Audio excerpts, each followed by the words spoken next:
programa de reflexión, te hace una jornada de se concluye en la historia, por el proyecto histórico, esta jornada de saqueo de Argentina y de Buenos Aires. A mí me tocó una vez hacer un libro, hacer varios libros, todo bastante chévere, que uno era la historia de ámbito financiero. Y la historia financiera del año 1976 y el 2001. Fue claramente una montaña rusa económica. Y después, reflexionando con este panel, eso fue hace ya casi 5 años. Y fue una segunda montaña rusa.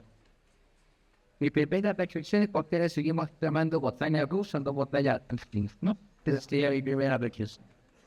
Y la segunda, que tiene que ver con lo que mencionaba en la moción que acuerda, que nosotros admiramos a los políticos que generan transformaciones, no al que ganan un externo. Y que en general lo que ha pasado es que da la impresión que se han difundido, como mencionaba Mosío, una cultura de bloqueo, de que no es posible la transformación. Entonces es como una especie de política simulada. Vamos a hacer que nos ocupamos de los problemas. Pero sabemos o entendemos o creemos que no son solucionables, que casi como si fuéramos ateos de cambio social. No creemos en el cambio social. Y entonces esa es mi pregunta, y eso es lo que de alguna forma voy a trasladarle, pero de inspirar o de orientar ese dato. Que acá nos acompañan 3 políticos de enorme trayectoria. En primer lugar, Álvaro González, egresado de abogado de la histórica Facultad de Derecho de la Universidad Nacional del Litoral, sede de la trayectoria constitucional. Después, Álvaro hizo una carrera política en la provincia de Santa Fe, hasta que en Buenos Aires, a principios del siglo, fue funcionario del gobierno de la ciudad de Buenos Aires, y después fue llegó, por supuesto, el diputador, fue vicepresidente primero de la Cámara de Diputados, fue diputado nuestro. También nos acompaña Penny Olmos, una dirigente peronista de muchos años, de mucha trayectoria, de mucha experiencia.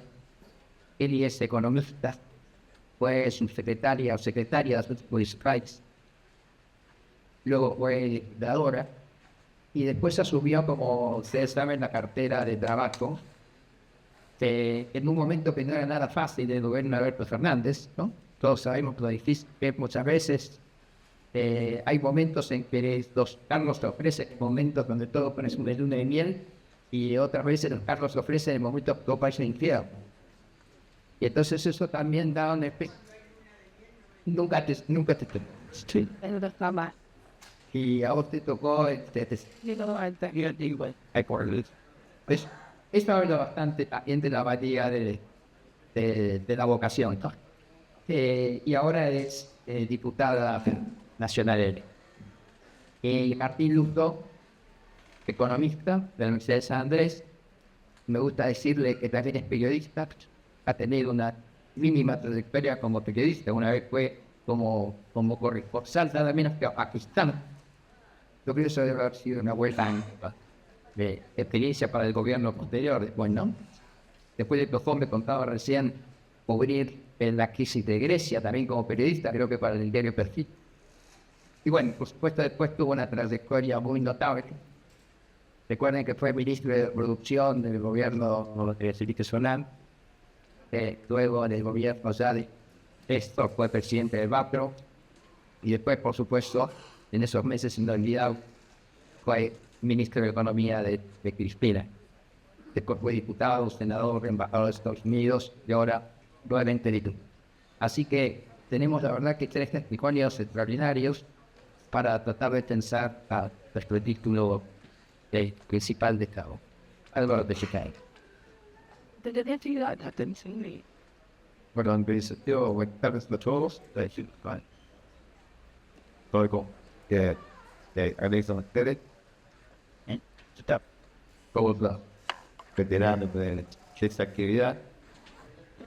Agradecerles especialmente a Carlos, meditación, la reflexión que es colectiva sobre cómo pensar la Argentina. Me traje algunas ideas citas como para tener no irme por las ramas como suelo hacer, empiezo a hablar y me interesa la gente y me parece que para aprovechar el tiempo es bueno tener ahí. Decía, me parece a mí, esto texto impulsora y por decir,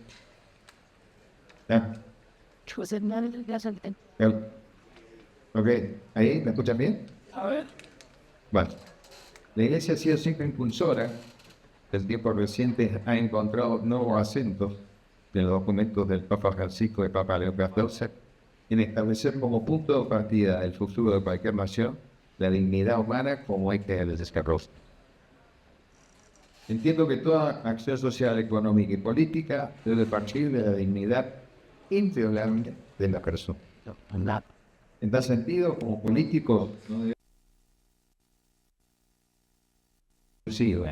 un capitalismo con rostro humano, es decir, con producción, con trabajo y mayor equidad. Hay que resaltar que la Iglesia como institución no condena la economía de mercado, pero sí se encarga de señalar sus distorsiones cuando se olvida del bien común. La pobreza no puede ser un estado aceptado como inevitable, sino un clamor que interpela a reorganizar nuestras prioridades culturales y económicas. De manera que la discusión debe dejar de ser si la Argentina debe ser o no capitalista. La pregunta es, ¿qué tipo de capitalismo queremos construir? Para pensar la Argentina del futuro, debemos coincidir que no hay política sostenible si no se sustenta en la centralidad de la persona. Entonces tendremos que procurar un capitalismo que promueva la inversión productiva y no solo la especulación. Es decir, que valore la innovación y el riesgo, pero que también proteja a los más vulnerables de los ciclos económicos. En definitiva, un capitalismo que premie el mérito y el esfuerzo sin dejar nadie fuera de ese estado. Francisco lo expresa con claridad en los datos chicos. La economía debe orientarse a servir la vida humana. En ese mismo sentido, León XIV en su carta sobre educación y tecnología añade un elemento clave a nuestro tiempo, la necesidad de integrar a los países en las cadenas globales de valor mediante educación de calidad, inclusión digital e inteligencia artificial orientada al desarrollo humano. Así, el futuro económico del país no puede pensarse sin un esfuerzo simultáneo en educación, en innovación y en trabajo digno. En la Argentina, el empleo y la educación han sido históricamente el camino por excelencia para el ascenso social. Y nadie puede negar que el trabajo es un motor de integración, como así también una escuela de autoestima, que a la vez genera comunidad y crea un proyecto personal. Es decir, el trabajo no es solamente un medio de sustento. Por eso estamos aquí reunidos para reflexionar sobre pensar el futuro. Creo que nos tenemos que proponer como políticos implementar la siguiente cuestión: recuperar el empleo formal, promover la capacitación permanente ante la evolución tecnológica que no se puede negar, adaptarse a nuevas formas de trabajo sin caer en la precarización y, lo más importante, procurar generar un pacto social que permita a las empresas crecer y a los trabajadores desarrollarse. El trabajo no debe ser considerado un privilegio, sino una oportunidad abierta a todos. Para ello es muy importante generar consenso. Necesitamos que esos acuerdos sean duraderos, que sean al menos de una década, para que se transformen en herramientas. El país necesita un horizonte compartido por todos, para 10 o 15 años, no un cambio permanente de rojo. En este tema, la Iglesia propone el diálogo como un método, y en ello Francisco ha repetido muchas veces: el país no saldrá adelante sin la cultura del actual. Adhiero mucho a esta idea. Considero esencial que nos escuchemos y respetemos las distintas opiniones, ya que esta es la única manera de que el diálogo pueda ser continuo y eficaz. Es decir, antes de poder llegar a un consenso general sobre un determinado tema, debemos primero tener un pacto de respetarnos y escuchar. Destaco que la Iglesia nos invita a mirar cómo las raíces religiosas siguen moldeando el sentimiento comunitario argentino que se apoya en la fe popular como reserva moral para reconstruir la comunidad. Construir la comunidad es afianzar raíces, fortalecer vínculos y generar respeto por el prójimo. Desde ese punto de partida pueden empezar a trabajarse los distintos consensos y acuerdos para crecer. En conclusión, pensar la Argentina del futuro no es un ejercicio académico, es una responsabilidad histórica. La Argentina del futuro deberá unir tradición y modernidad, memoria y audacia tecnológica. Considero que desde la doctrina social de la Iglesia y con una guía de Francisco y León XIV se nos propone un camino claro. Un desarrollo económico inclusivo, un capitalismo que reconozca la dignidad humana, un trabajo que construya libertad, una educación que abra puertas, una cultura del encuentro que supere la grieta y una fe que mantenga viva la esperanza de nuestro pueblo. No se trata de esperar tiempos mejores, se trata de empezar a construirlos con decisión, con diálogo y sentido de comunidad. Para mí ha sido un honor tener estos minutos con ustedes, poder transmitirles estas ideas y decirles que es del lugar que toca que veces con Congreso de la Nación o con el Consejo de la Magistratura, me van a encontrar siempre tratando de tender puentes, nunca cavando unas cantas.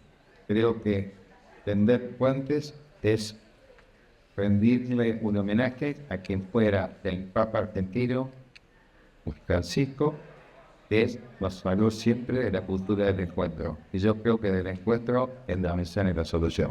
Muchísimas gracias.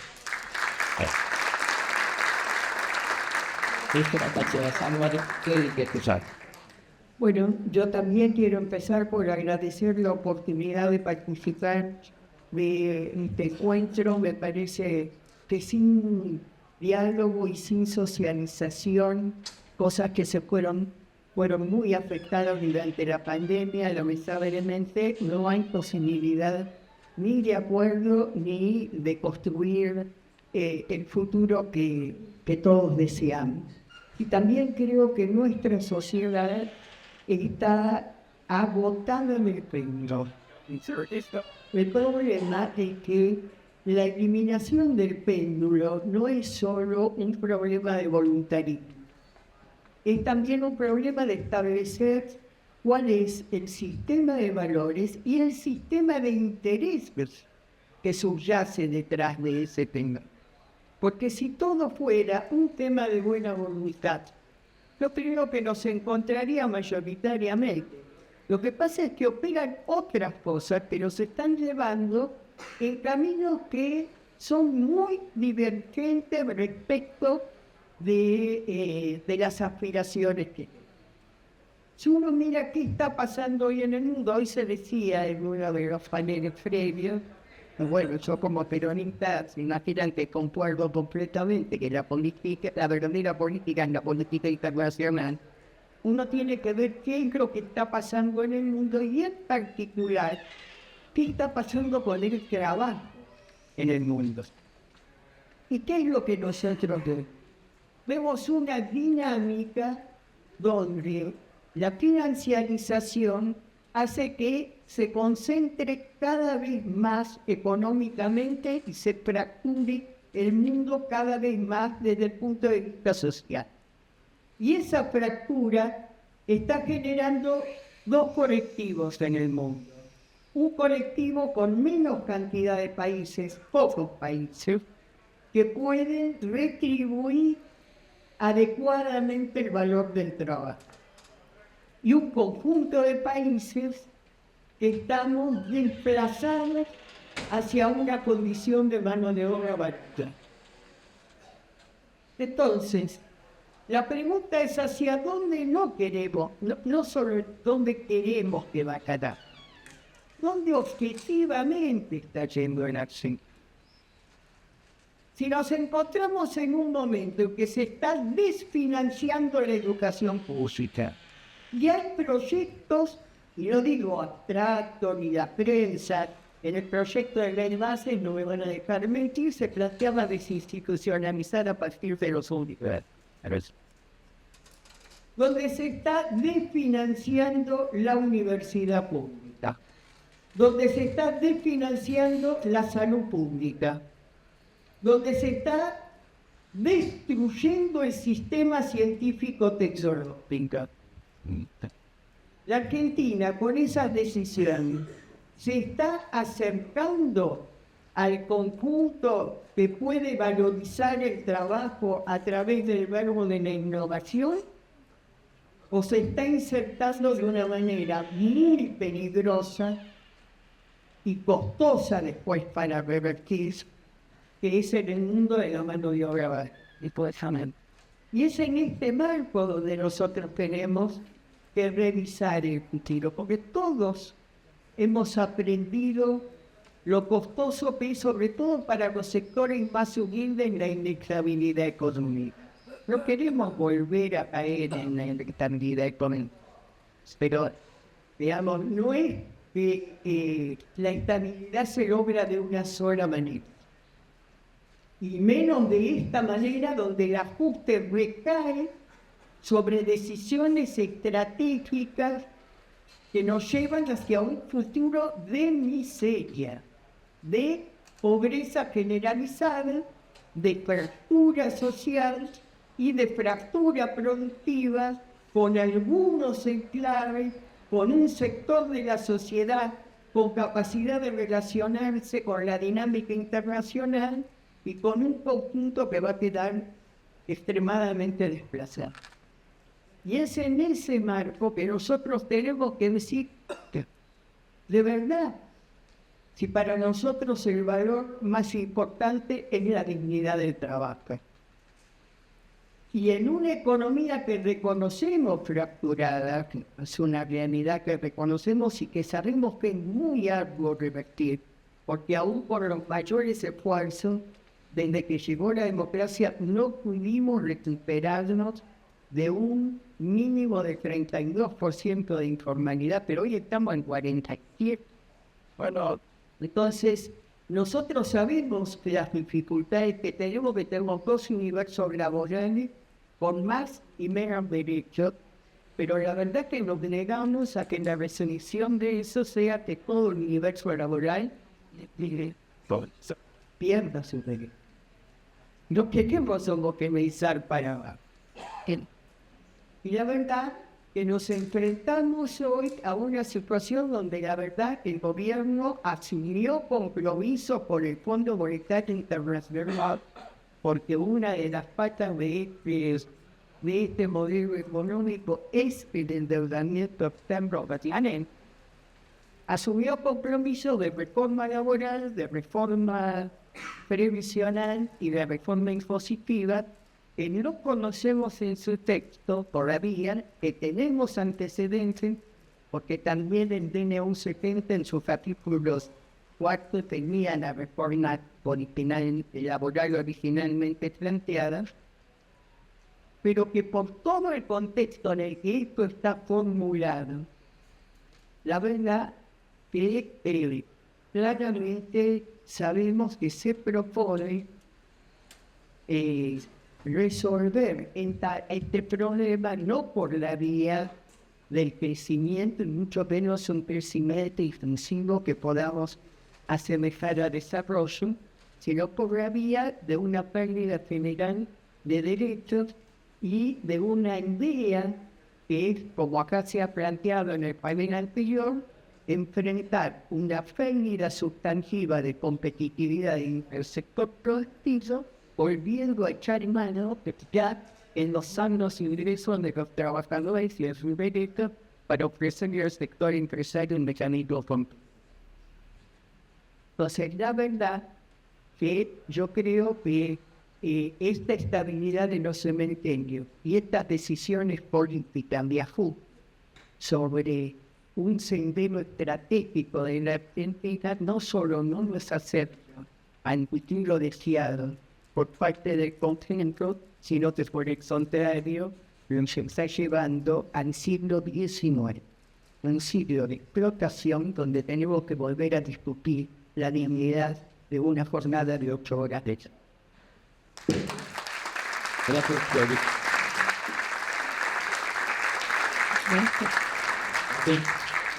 Muy bien, gracias Fernando, gracias Padre Carlos por la invitación a participar de la jornada. Yo había notado antes de venir acá 2 hojas de un cuaderno de cosas que quería decir, pero la introducción del arzobispo García Cuerva y el panel anterior me hizo anotar 9 páginas.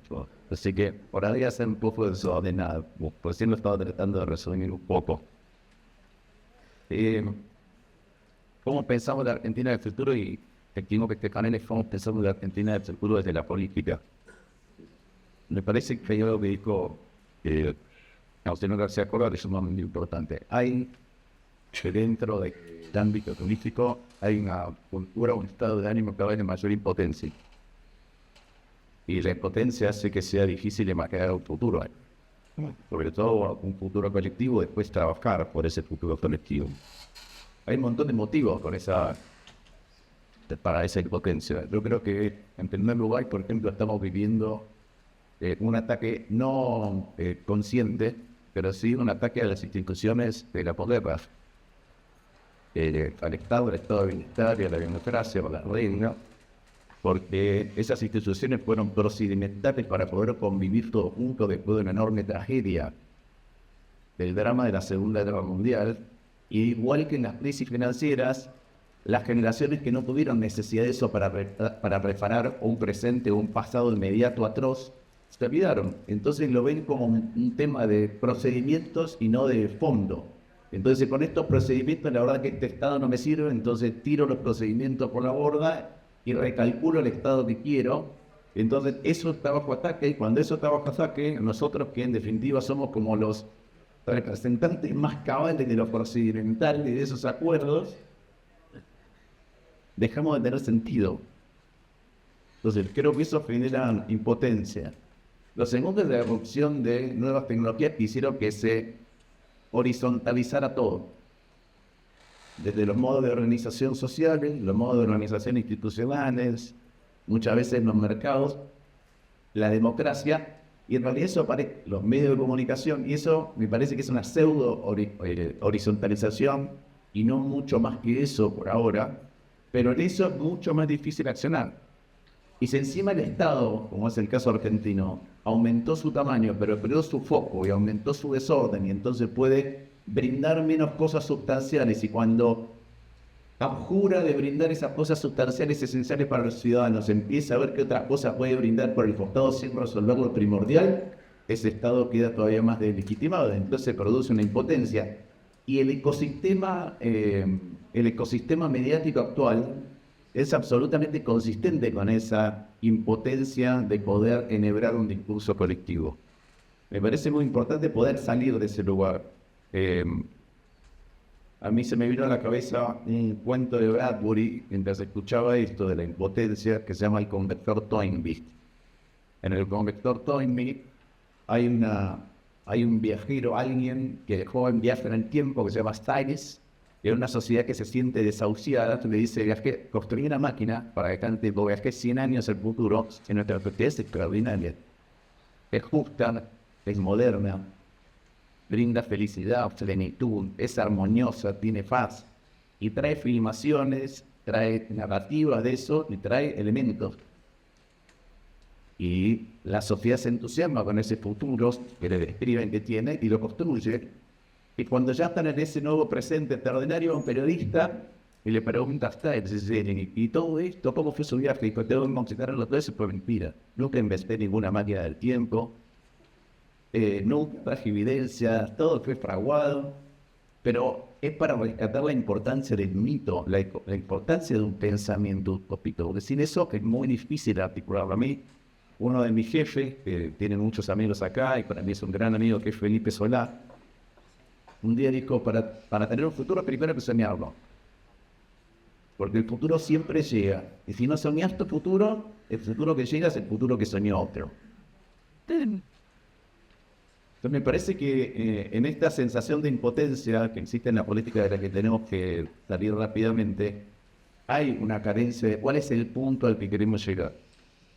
No hay una idea de cuál es el punto al que queremos llegar. Entonces se dan uniones transitorias en la política, pero esas uniones transitorias se dan un poco más en la línea de lo que recién decía Kelly, es hay un ataque a algo, o hay algo del otro lado que no me gusta, y entonces genera un movimiento de resistencia, donde puedo pensar con el otro colectivamente, pero de manera defensiva, no de manera proyectiva en el tiempo para ver a dónde queremos ir todos juntos. No, yo escuchaba a Gustavo Vélez, y creo, atando lo que decía García Córdoba cuando el Gustavo, es si hay una cultura de la impotencia, y la política deja de creerse a sí misma como barrilla de transformación, lo que la política se empieza a transformar en un modo de vida. Y ese modo de vida empieza a habilitar los aportes subterráneos, por bajo la mesa. Entonces, gira a un lugar donde realmente la capacidad es como que se boicotea su capacidad de soñar y de llevar adelante cosas, y por ende se torna, no solamente por condiciones externas, sino por condiciones ya psicológicas, mucho más impotente. Y creo que ahí son importantes dos pasos. El primero es por qué y cómo hacemos las cosas. Y entonces quiero volver a la exhortación del Papa Francisco, a Gaudete Exultate, que es todas las cosas, si se hacen de determinada manera, pueden tener su sentido. Pero para eso hace falta lo que mencionaba García Cuervo acerca del capítulo 1 de Fratelli, que es, bueno, tenemos que hacer una introspección, ¿no? ¿Cuáles son las sombras del mundo cerrado, colectivas y de cada uno de nosotros?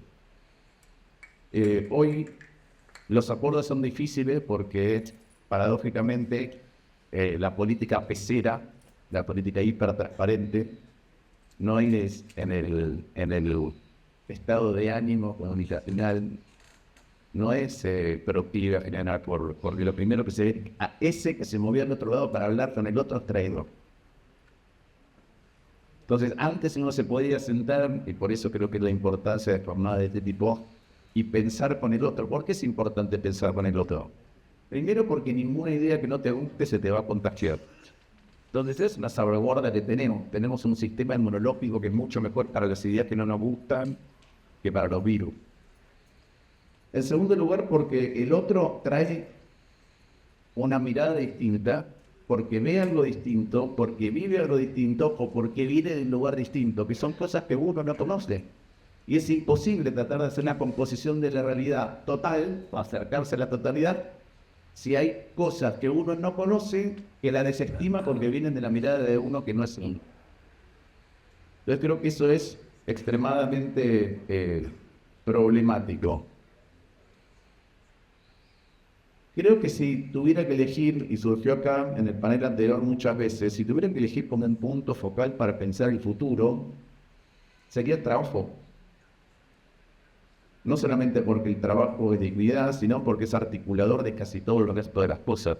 Si nosotros decimos que colectivamente queremos pensar ese convector zombie de cómo es el trabajo que queremos dentro de 20 o 30 años, vamos a estar obligados a pensar acerca de la educación, vamos a estar obligados a pensar acerca de la infraestructura, vamos a estar obligados a resolver cuestiones fiscales, previsionales, impositivas, vamos a tener que resolver la inflación y la estabilidad, por lo que decía Marina, vamos a tener que, resolviendo el trabajo, vamos a resolver la pobreza, o la desigualdad, o la seguridad. Y vamos a estar obligados, porque atraviesa todo, a pensar el ambiente de la inteligencia artificial. Y sobre todo si pensamos el trabajo del futuro, no mirando para atrás como era, sino el trabajo del futuro. Por eso es que es importante, por lo de las miradas colectivas, empezar a pensar eso ahora que se está dando esa discusión. Vamos a resolver también gran parte de lo que le está pasando a los jóvenes. A nosotros, yo soy generación X, ¿no? Nuestra generación mira a las generaciones más jóvenes y dicen, por ejemplo, cosas como no tienen compromiso por el trabajo, no persiguen estabilidad en los lugares, pero lo que está pasando es que se le dan a los jóvenes, a la generación Z o a la alfa o a los millennials, se le da un entorno bastante particular, es un entorno de estos aparatos, le producen un sinfín de ansiedades, al mismo tiempo que el sistema productivo no le da ninguna seguridad de ningún tipo. No le da la seguridad de programarlo, sino que lo va a buscar formado, no le da la seguridad en el tiempo, no le da la seguridad de que sus ingresos le van a permitir autonomizarse o independizarse. Entonces creo que si pensamos el trabajo, o si colectivamente intentamos pensar cómo es el trabajo que queremos generar en la Argentina, vamos a estar soñando con qué tipo de sociedad. Y para eso es imprescindible pensar el Estado. Imprescindible. Si un país tuviera una empresa que es 20 puntos de todo lo que se produce en Argentina o en un país, 20 puntos lo hiciera una empresa. Y esa empresa empieza a perder la competencia internacional y un día quiebra o desaparece, la economía se va a ver afectada. Ahora imaginen lo que pasa si lo que pierde la carrera de la competencia global es nuevo, que no es solamente el 35% de la economía, en la infraestructura, en la educación, en la justicia, en la seguridad.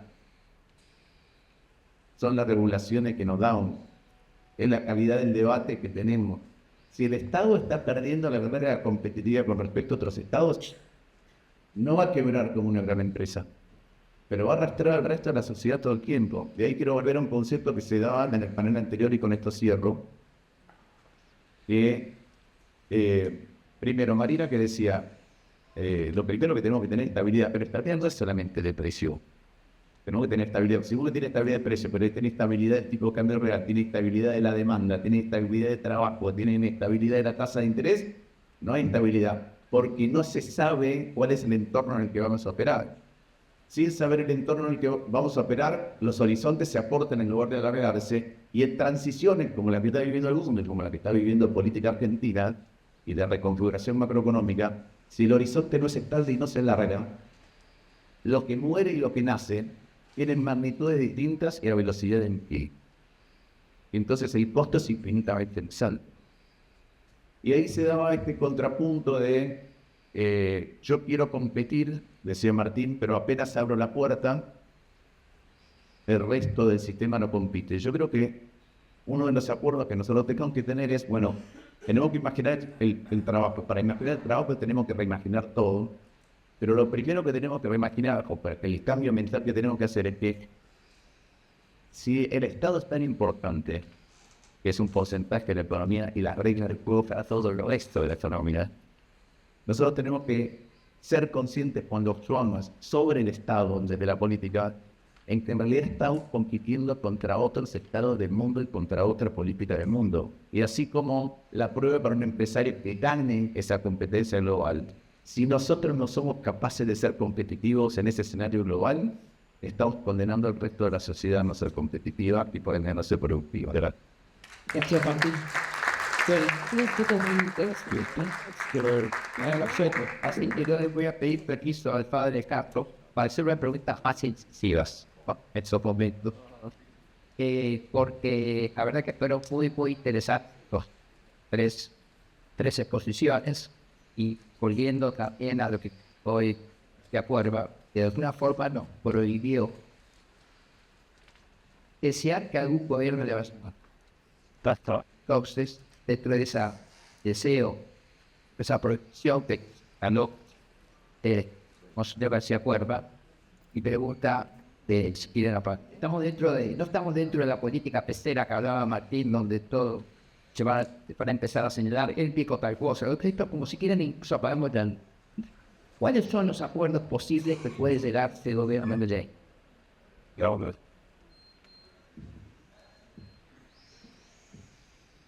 Bueno, lo primero que hay que tener presente es que para acordar, pero necesita dos opiniones. Si no me acuerdo, hay imposición. En lo que, por lo menos, me ha tocado en esta etapa de estos últimos 2 años, tengo 24 de organismo parlamentario. En donde les aseguro que aprendí mucho esto. pero lo que más aprendí fue a escuchar. Porque, digamos, de la escucha, vos tenés tu propia idea, él tiene las suyas, él tiene las suyas, pero de todas las ideas siempre hay algo para escuchar. Entonces, hoy yo veo un gobierno destinado por la voluntad popular, en donde el gobierno no escucha, lo impone, en donde el gobierno somete, lo pone a consideración. Bueno, aparentemente pareciera que esta forma era una forma expresada en donde una sociedad estaba más dispuesta a emocionarse y a pensar. La cuestión del personaje que proponía la solución. Soluciones que si yo me pongo a pensar, digo, a ver, yo miro el bolsillo y tengo peso, no tengo dólares. Miro el Banco Central y echa uno, no está cerrado. Hay un montón de cosas que eran el eje central sobre el que se hizo la campaña Milei, que no están en discusión. ¿Qué hizo bien el gobierno? Bueno, bajar la inflación. Ahora, el costo de bajar la inflación está empezando a ver ahora. Entonces, ese costo de haber bajado la inflación empieza a golpear lo que usted decía, lo que Martín proponía, lo que escuchamos en el bloque anterior, el empleo. Porque competimos en un mundo en donde Wilco, que hablaron en el cierre de los otros días, en el artículo yo leía, vende en la Argentina un producto que le cuesta hacerlo 1.000.000 de pesos. Y en China cuesta 500.000. Y Wilco tiene 3 años de antigüedad. No es una fábrica familiar de 100 años. No, tiene 3 años. O sea que fue concebida para hacer esos artículos de última tecnología, competir en el mundo entero. Ahora, hay algo que la Argentina está fallando, que le impide al empresariado salir a competir al mundo. Bueno, me parece que eso no es la idea de un iluminado. Eso es una discusión que hay que dar. Porque todos aquellos que no pensamos igual, tenemos algo para aportar. De eso se trata.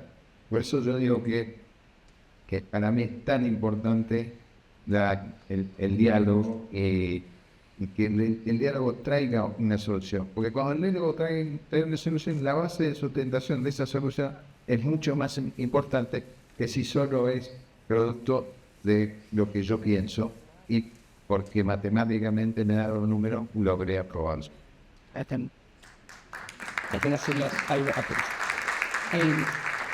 La misma pregunta. ¿Qué acuerdos posibles puede llegar este gobierno? Yo creo, como muy bien puso Álvaro, que para que haya un diálogo debe haber 2 opiniones, pero también tiene que haber 2 voluntades que actúen. Porque si no hay 2 voluntades, no hay ni una posibilidad de actuar. Y la verdad, que yo veo en la cultura de Milei, como también lo dijo recién Álvaro, una vocación de imposición, no de extractos, porque hay una cultura que salió también trampa en nivel internacional, que es la cultura de demoler todas las formas de gobernanza y poner la ley del, digamos, del fuego. Entonces, el que tiene más poder se impone.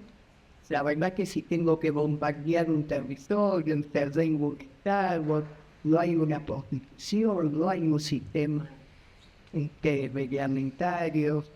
Digamos, estamos enfrentándonos a una situación muy grave con relación a las intervenciones que ya está asumiendo. Donde, digamos, una situación muy grave porque desde mi humilde punto de vista, las formas de gobernanza que tenían enormes falencias, pero siempre son una oportunidad para el más débil. Su eliminación definitiva para imponer en su reemplazo solo las primeras del poder es extremadamente. Entonces, un líder que inaugura su gestión de gobierno de espaldas al Congreso, que trata de ratas a los miembros del Congreso, y ahora dice que cambió y que va a convocar y qué sé yo, y convoca, pero a los 4 que son más afines al secularismo, porque digamos, su vocación es completar, por lo que no pudo electoralmente, completar su capacidad de decisión por la fractura del peronismo peronismo. Entonces, para eso selecciona. Uno sin libro, otro los dejo afuera, le hablo a la sociedad y le digo, miren, acá la inestabilidad producto de que estamos enfrentando un péndulo, que no es un péndulo que discute los derechos del trabajo, es un péndulo entre capitalismo y comunismo. ¿Quién me puede a mí decir que ese es el péndulo? Es un péndulo planteado en términos de que no puede haber ningún debate ni ninguna discusión, porque hay una falsedad original desde la cual se está planteando. Entonces, si a eso le sumamos que el Congreso de la Nación ha dictado leyes que no solo han sido aprobadas por una mayoría circunstancial, sino que han logrado ser ratificadas por una mayoría muy amplia, y aún así no se ve en la actitud de asumirlas y de cumplirlas. La verdad que bajo ese contexto no me quedo prejuiciosa de pensar que no hay un marco para ese debate. Y la verdad que hasta ahora siempre lo hubo, aunque no llegáramos a acuerdos, en todos los ámbitos legislativos se han podido construir diálogos y alcanzarse algunas condiciones. En la actualidad, bajo estas condiciones, yo lo veo bien. Ahora, eso quiere decir, yo quiero que le vaya mal. No, la verdad que no quiere decir eso, porque todos sabemos que se le vaya mal implica una crisis terminal y un mayor padecimiento para el conjunto de Chile. Pero sí quiero decir que yo voy a buscar, y no lo digo a nivel solo individual, sino con fuerza política, que podamos construir mayorías, una masa crítica mayoritaria, que la verdad modifique el rumbo que estamos llevando adelante. Porque consideramos que es un rumbo que no solo distingue presentes, sino que por todo lo que acá se han hecho, está hipotecando seriamente. Gracias, Kelly.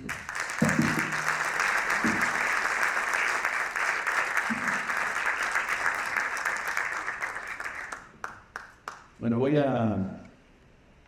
a hacer la progresión inversa a la que inició a hacer Álvaro King. Primero voy a hablar de los puntos posibles de acuerdo, después voy a hablar de la cultura o de la falta de cultura del diálogo del gobierno. Pero antes voy a hacer una aclaración, porque la hizo también Marina. Marina, cuando estaba describiendo cómo funcionaba la economía, tuvo que explicar, dijo, parece que yo defiendo el gobierno de Milei, y Marina es una de mis mejores colegas dentro de la Argentina, es de las economistas más rigurosas que hay, y fue muy crítica para el plan de Milei, fue muy atacada por eso. Yo voy a elegir algunas cosas de acuerdo con el gobierno de Milei, pero quiero que quede claro que no participo de ese ámbito que te lleva a la Argentina. Te voy a empezar por lo siguiente. Ese reconocimiento de que me diga no, en las 2 veces. Y si antes estábamos diciendo el otro trae una mirada de lo que yo no estoy viendo, y una historia de la cual yo no participé, viene en un lugar del que yo no vengo, que está valorado por la sociedad, algo tengo que reconocer que la sociedad está viendo en él. Si no partimos de eso, es muy difícil.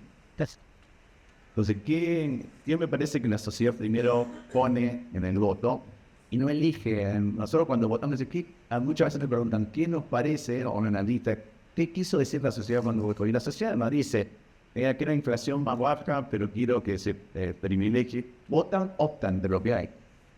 Y lo que más interpreta es el estado de ánimo. Y básicamente, 2 veces, en mi opinión, la sociedad dijo, a través de Milei, la Argentina del pasado no va más. La Argentina, así como viene, no va más. No es del gobierno anterior, del anterior o el anterior. La verdad es que la Argentina, si uno mira desde el año 74, de los 51 años, se tuvo 31 con caída del ingreso por habitante.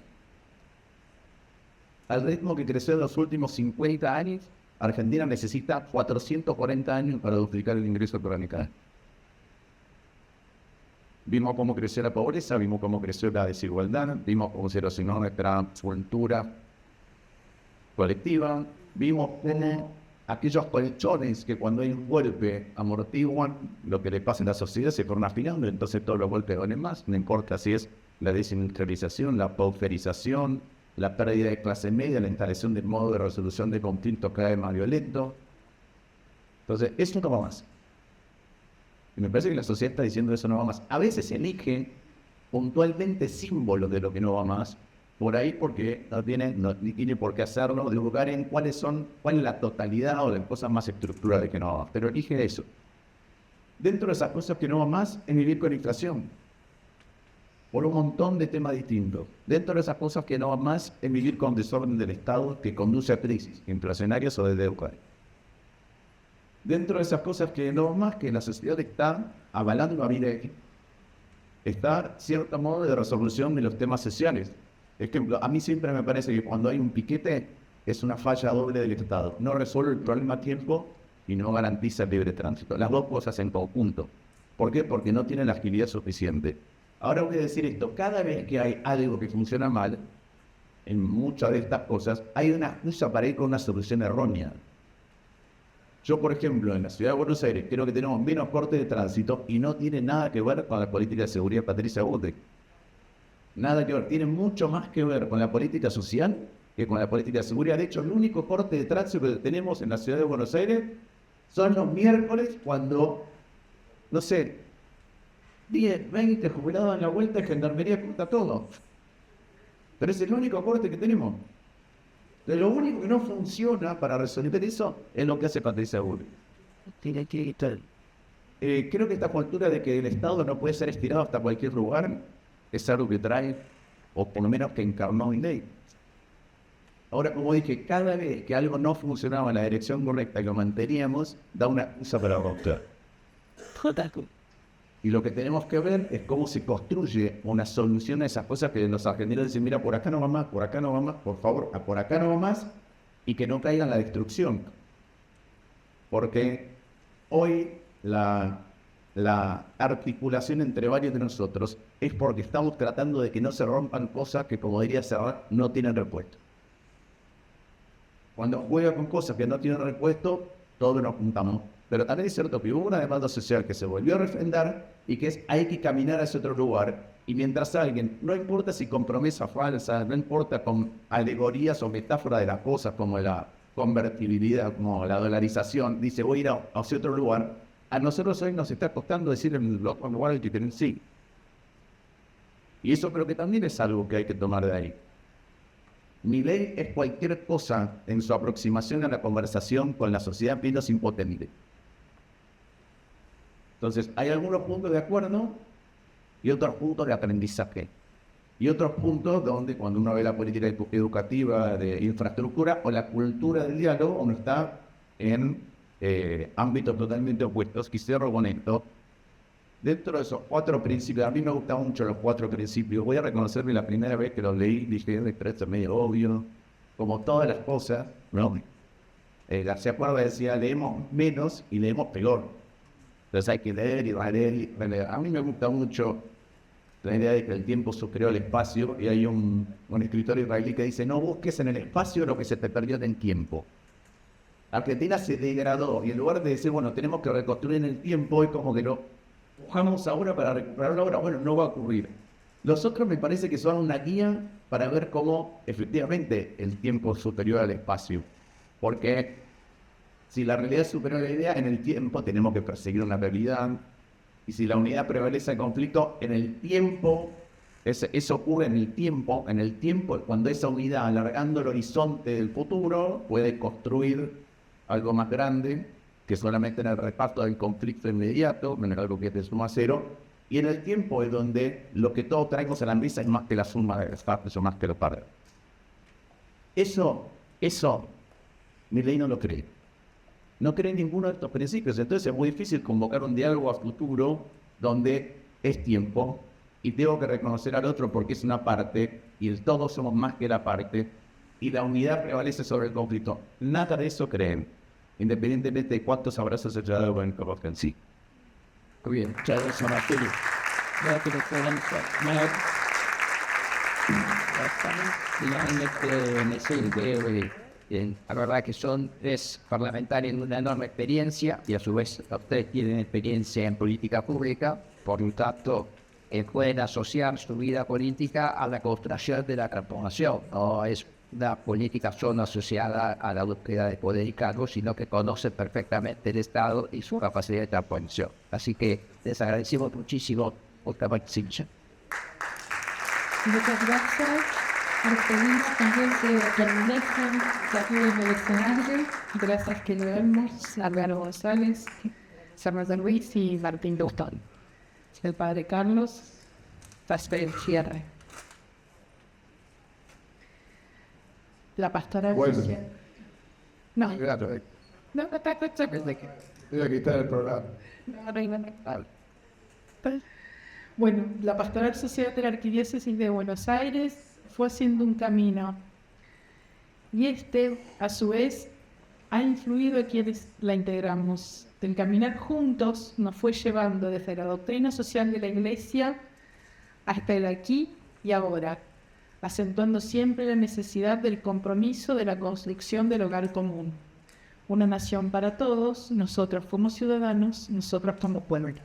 Padre Carlos. Bueno, van a saber así, lo hacemos larga, subir, lo hacemos acá, el color, agradecernos. La pastoral social en algo de estos años un lugar de encuentro.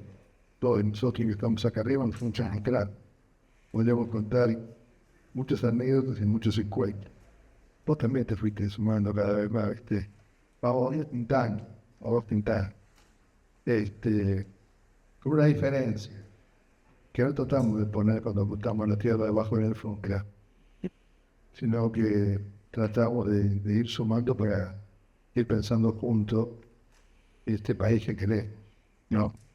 Por eso, más allá de nuestras diversidades y demás, hemos tratado y tratamos siempre de encontrar, como decía esta mañana, una nación para todos.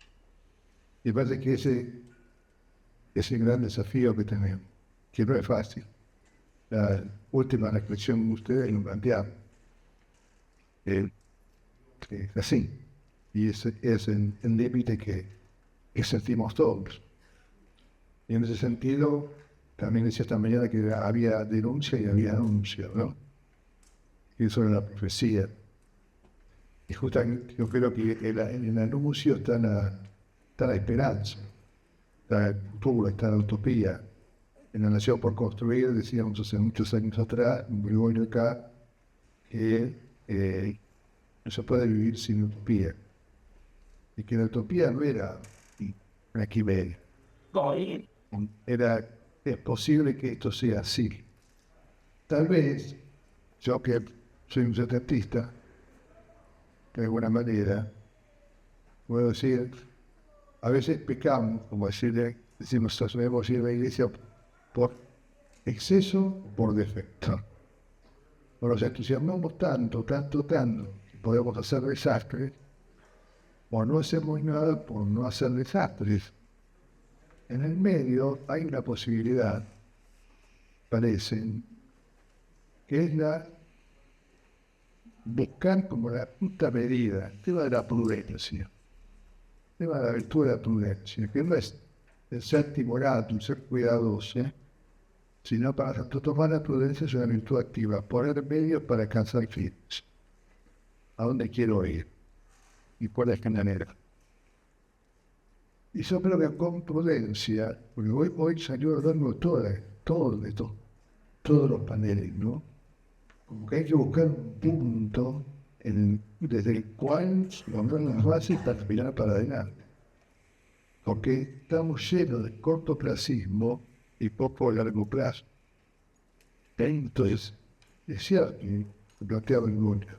El tiempo superior al espacio, pero también el tiempo se construye al espacio. Se construye el espacio. Y yo creo eso. Creo que nos tenemos que, el título de esta jornada nos invita a ir buscando esos espacios con una mirada a largo plazo, una mirada en el tiempo. Y es posible, claro que es posible. Es con esfuerzo, seguro. Que es con discusión, seguro. Lo que no podemos es bajar los brazos. Yo contaba el año pasado, y lo vuelvo a repetir hoy, el cuento del profeta. El profeta que desde muy joven predicaba la esperanza. Bueno, pasaron los años y el profeta se volvió viejo. Pero se volvió solo viejo el profeta. El profeta hay muchos que fueron contemporáneos de él cuando era joven. El profeta ya viejo sigue predicando la esperanza. Pasa por una vereda y había una anciana contemporánea cuando él era joven. Y entonces el profeta seguía con esperanza y la anciana le dice, profeta, ¿por qué seguir predicando la esperanza si nadie te escucha? Y el profeta le dijo, para no perder eso.